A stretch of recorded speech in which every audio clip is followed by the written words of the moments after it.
Hello, everyone. This is Evangelist Walesa Norris, and I am coming to you guys today with my pop up message.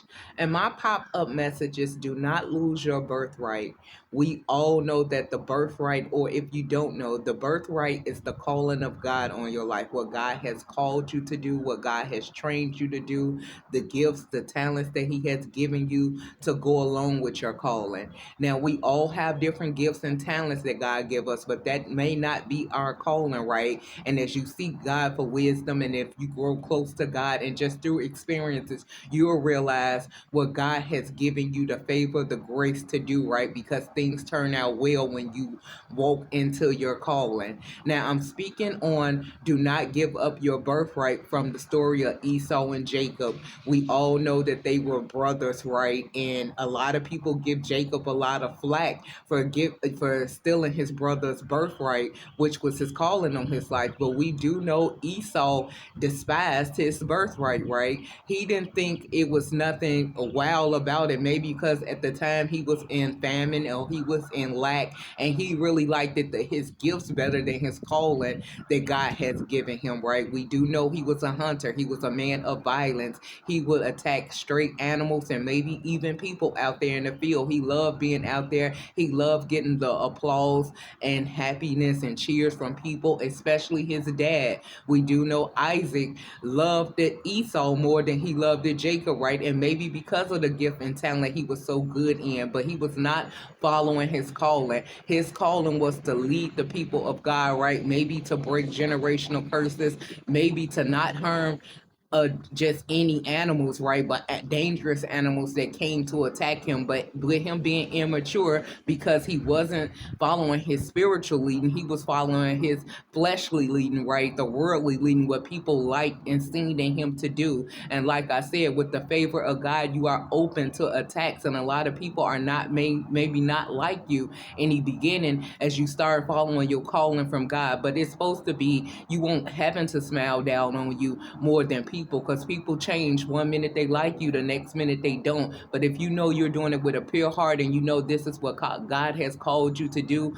then that's what you want to spend the most of your time in, right? Now, we do know that you can't be so heavenly minded that you're no earthly good. So you have to bring balance to every situation. But the most time you want to spend developing and crafting and learning is in your calling, right? Because like I said, that it will be the favor of God, and that's what will prosper you and help others in the end, and maybe in your family as well. Now, Jacob got this, right? Because he was close to his mother. His mother, Rebecca, was spiritual. She was close to God, and she was teaching Jacob the things of God and the importance of the birthright of God.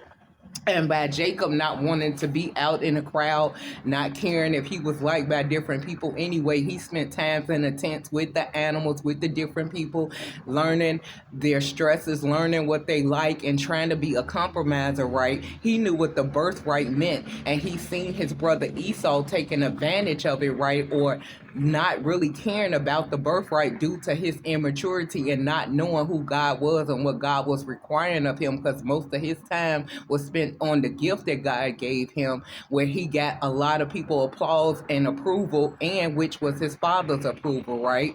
So when Esau come into the house after hunting, right, after using violence to attack animals and whoever else he attacked, and he was known for winning in his craft, right, and his talent and in his gift, he was hungry. So Jacob wanted the birthright because he had learned of the spiritual things of God. He had spent time with the people. He spent time with the animals. He learned how to lead, right? He learned how to be kind. He learned the things of spiritual wisdom more than physical pleasure, right? So he offered his brother Esau a bowl of soup in exchange for his birthright. Esau, despising his birthright and immature to the spiritual realm because he was so focused on the physical realm and the thing that he really liked to do that got him a lot of applause and a lot of people liking him. But Jacob understood, right? It wasn't about quantity, it's about being a quality person. And Jacob was a person of quality. This is why even God said, I chose